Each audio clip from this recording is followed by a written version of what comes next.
बिहार सामान्य प्रशासन विभाग की तरफ से एक ऑफिशियल नोटिफिकेशन जारी किया गया बीपीएससी को। वो ऑफिशियल नोटिफिकेशन हमने आपको कल अपने वीडियो के माध्यम से साझा भी किया था, वो अभी भी दिखलाऊंगा यहाँ पर। लेकिन उस नोटिफिकेशन में कहा गया कि अब ये जो अधिकार है, बिहार लोक सेवा आयोग अपने परीक्षा के पद्धति में यानी कि परीक्षा एग्जाम के पैटर्न में बदलाव कर सकती है। कोई भी परीक्षा में उनको अधिकार दिया जा रहा है कि आप अपने सिंगल एग्जाम परीक्षा को लेकर डबल एग्जाम परीक्षा में बदल सकते हैं। यानी कि प्रीलिम्स अगर लेकर आप सीधे इंटरव्यू कर रहे थे तो वहां पर आप मेंस भी रख सकते हैं।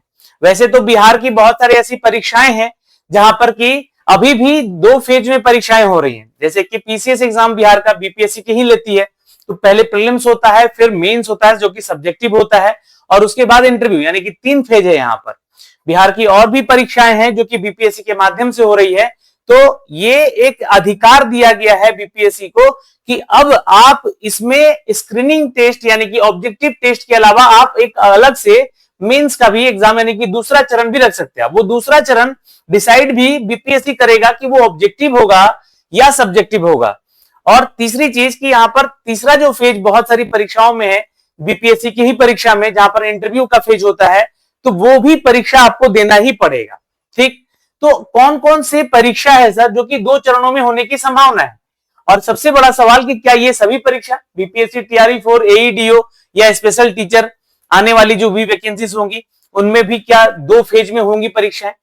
तो संभावनाएं मैंने आपको कहा ना कि बीपीएससी के ऊपर ये डिपेंड करता है कि अब वो अपना नोटिफिकेशन जो जारी करेगा, जो भी आपका ऑफिशियल आधिकारिक रूप से एक सूचना जरूर देना चाहिए पहले, जैसे कि वो हर बार देते हैं बीपीएससी। अभी हाल के ही दिनों में एक बड़ा बदलाव हुआ था कि ऑप्शन नंबर ई को भी जोड़ा गया, जिसमें कि अगर आप क्वेश्चन को अटेम्प्ट नहीं करते हैं तो ऑप्शन नंबर ई को कलर करना होगा ओएमआर में। तो एक उसके लिए आधिकारिक सूचना दी गई, हर एक एग्जाम से पहले उसको संसूचित किया गया, बताया गया कि आपको ऐसी परीक्षा से पद्धति से गुजरना होगा। तो उसी तरह बीपीएससी टीआरई 4 का जब नोटिफिकेशन आएगा या एईडीओ का जब नोटिफिकेशन आएगा तो उससे पहले एक आधिकारिक सूचना आपको दी जाएगी कि अब पीटी और मेंस लिया जाएगा कि नहीं लिया जाएगा। और देखिए मेरे अनुसार, क्योंकि मैं आपको कल भी एक जानकारी दिया था कि ये अधिकार है, लेकिन अधिकार का हनन ना हो, मतलब अधिकार का गलत उपयोग ना हो। क्योंकि देखिए ऐसे स्थिति में क्या होगा कि अगर मान लीजिए कि कोई यहाँ पर जो है बहाली की प्रक्रिया चल रही है बीपीएससी की और वो टीआरई की परीक्षा चल रही है, अब टीआरई 4 को ही एग्जाम्पल मानते हैं, तो यहाँ पर कौन छात्र एग्जाम देने जा रहे हैं? यहाँ पर एग्जाम देने वो छात्र जा रहे हैं जो कि बीएड क्वालिफाइड है या डीएलएड क्वालिफाइड है ना। ये इसके लिए भी उन्होंने क्या किया है, तो एंट्रेंस एग्जाम दिया है और उसके बाद यहाँ पे 2 साल की जो है डिग्रीज ली है बीएड या डीएलएड की। इसके अलावा टीआरई 4 में कौन जा रहा है? बीएड पास करने के बाद यहाँ पर या तो इन्होंने सीटीईटी या तो इन्होंने बीटीईटी या तो यहाँ पर इन्होंने एसटीईटी जैसी परीक्षाएं क्वालिफाई की हो। तो ये फेज का जो परीक्षा है ये भी एक एंट्रेंस एग्जाम ही है। और यहाँ पे आपको बता दें कि एग्जाम सीबीएसई बोर्ड लेती है और एक आपका बिहार बोर्ड है बीएसईबी, वो कंडक्ट करती है इन परीक्षाओं को, ताकि जो है आप छात्र यहाँ पर इसको क्वालिफाई करके आप बिहार लोक सेवा आयोग की परीक्षा टीआरई 4 में पार्टिसिपेट कर पाए। तो अगर इस चरण को भी हम हटाते हैं तो यहाँ पर एक चरण है जो कि आप क्वालिफाई करके जा रहे हैं और दूसरा चरण बीपीएससी टीआरई 4 दे ही रहे, तो 2 चरण तो यहाँ हो गया। लेकिन जो आपका नियम कहता है, इस नियम के विरुद्ध तो जाएगा नहीं आयोग, है ना, ये नियम के विरुद्ध तो जाएगा नहीं। इस नियम में मैंने आपको कल भी जानकारी दिया था कि जो आपका Bihar public service commission rule है, इस रूल में 1996 में कुछ प्रावधान किए गए, जैसे कि बेसिक इंफॉर्मेशन दिया गया, commission shall be conduct examination to access the merit suitability of the candidate for the recruitment of the service और पोस्ट। तो आपके सर्विस के रिगार्डिंग वो डिपेंड करता है कि कैसी परीक्षाएं बीपीएससी ले रही है। अब बीपीएससी चाहे तो परीक्षा छोड़ भी सकती है आपका टीआरई में, लेकिन अगर आप बात करते हैं कि सर एईडीओ की, तो एईडीओ में देखिए एग्जाम का पैटर्न क्या था कि प्रीलिम्स ही परीक्षा जो ऐसी ली जा रही थी, प्रीलिम्स परीक्षा ही ऐसी ली जा रही थी जो कि 3 चरण में थी। तो ये तो गलत था ही, मैंने इसका विरोध पहले भी किया था कि एक दिन 2 पेपर और दूसरे दिन एक पेपर, तो 3 पेपर की परीक्षा प्रीलिम्स के तौर पे ही लेकर यहाँ पर डायरेक्ट रिक्रूटमेंट हो रहा था, तो वो तो गलत ही था। उससे अच्छा आप एक दिन पीटी करके और 1 महीने के बाद उसका मेंस करवा लेते, तो यहां पर लग सकता है। तो एडीओ की परीक्षा में ये जो है आपका पीटी और मेंस लगाना कोई नई बात नहीं है, और चूंकि ये परीक्षा अभी होकर कैंसिल भी हो गई है, पेपर लीक होने की वजह से ही ये कैंसिल हुआ है, तो इसके ऊपर ही सरकार का मेन फोकस है कि लाखों अभ्यर्थी जो है आवेदन करते हैं और परीक्षा देते हैं, और भीड़ इकट्ठा होती है जब पीटी देने के लिए, तो उसमें क्या होता है कि भ्रष्टाचार, पारदर्शिता, ये सब कुछ सम्मिलित होता है उसमें, पारदर्शिता के बिना, है ना। तो भ्रष्टाचार होने लगा, पेपर लीक होने लगा, तो उसको ही रोकथाम करने के लिए ये प्रोसेस लाया गया। तो मैंने इसके ऊपर भी विरोध किया था।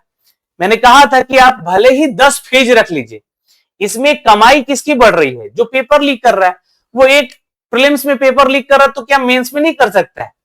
आप भले ही मेंस का पेपर का पैटर्न बदल दीजिए कि यहां सब्जेक्टिव होगा तो पेपर लिखना होगा, क्योंकि आप शिक्षक बना रहे हैं, शिक्षक पदाधिकारी बना रहे हैं, तो उस परिस्थिति में तो उसको लिखने पढ़ने का तो ज्ञान अच्छा होना चाहिए, उसका समझ अच्छा होना चाहिए। तो ये तो पीटी और मेंस भी पेपर आपका सब्जेक्टिव होना चाहिए, ताकि क्वालिटी यहां से निकल कर जाए। अब ऑब्जेक्टिव यहां पर पीटी भी हो जाए और ऑब्जेक्टिव यहां पर मेंस भी हो जाए, तो उस परिस्थिति में तो आप 10 फेज रख लीजिए, तो कोई इसमें जो है अंतर नहीं आने वाला, बस कमाई बढ़ जाएगा उन लोगों का जो बीपीएससी जैसी परीक्षाओं का भी पेपर लीक कर दे रहे हैं। तो ये यहां पर यही बातें लिखी गई हैं कि जिसमें लाखों उम्मीदवार शामिल होने की उम्मीद है, एडीओ भर्ती परीक्षा जैसे प्रारंभिक परीक्षा और बाद में मुख्य परीक्षा आयोजित होने की उम्मीद है। हालांकि अब तक बीपीएससी ने इसके लिए आधिकारिक सूचना नहीं दिया है। ये आधिकारिक सूचना जो आप देख पा रहे हैं, इसमें कहीं भी जिक्र नहीं है कि बीपीएससी टीआरई 4 या एडीओ की परीक्षा में हम पीटी मेंस लेने जा रहे हैं। ये एक अधिकार दिया गया है, सिर्फ अधिकार बीपीएससी को दिया गया। बीपीएससी अब उससे पहले जो है आपको नोटिफिकेशन जारी करेगा। जैसे मैंने आपको एग्जांपल बताया कि ऑप्शन नंबर ई वाला जी जोड़ा गया, तो उसके लिए हर बार जो है आपको एक आधिकारिक सूचना दिया गया हर एग्जाम से पहले, तो वैसे ही आपको यहां पर सूचना दिया जाएगा कि इस एग्जाम में पीटी और मेंस भी होगा, तो ये सूचना आपको मिलेगा। अब मैं आपको थोड़ा सा यहां पर कुछ एग्जांपल दिखला दूं कि कौन कौन सी सर ऐसी परीक्षाएं होंगी जहां पर बीपीएससी अपने परीक्षाओं में पीटी मेंस रख सकता है। देखिए यहां पर ये जो आप देख पा रहे हैं, ये कैलेंडर है बीपीएससी का, जो फरवरी में ही जारी किया गया था, जिसके अनुसार सब कुछ लेट चल रहा है वैसे तो, ठीक है। तो इसमें आप देखिएगा, तो जैसे कि अभी आप मान लीजिए कि एक परीक्षा आपका ये 33rd जुडिशियल पेपर है, 173 पोस्ट के लिए निकला है। अब यहां पर देखेंगे तो इसमें आपका एक परीक्षा हुआ है प्रीलिम्स का, 30 मई 2026 को होना है, ठीक है। इसका एग्जाम 30 मई 2026 को होना था, लेकिन क्या मेंस का जिक्र किया गया है इसमें? तो इसका नोटिफिकेशन देखिए, यहां पर देखिए, यहां पर परीक्षा है आपका जैसे कि मान लीजिए कि ये देखिए,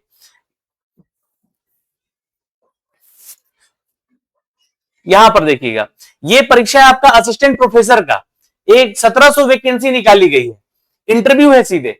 तो ऐसी परीक्षा में पीटी स्क्रीनिंग टेस्ट रखा जाए और मेंस परीक्षा रखा जा सकता है। यहां पे असिस्टेंट प्रोफेसर आयुर्वेद के लिए ये लोग का भी यहां पर जो है 2 फेज में परीक्षा रखा जा सकता है, ठीक। बॉयलर इंस्पेक्टर, यहां पे सीधे आप एग्जाम दीजिए और इंटरव्यू में जाइए,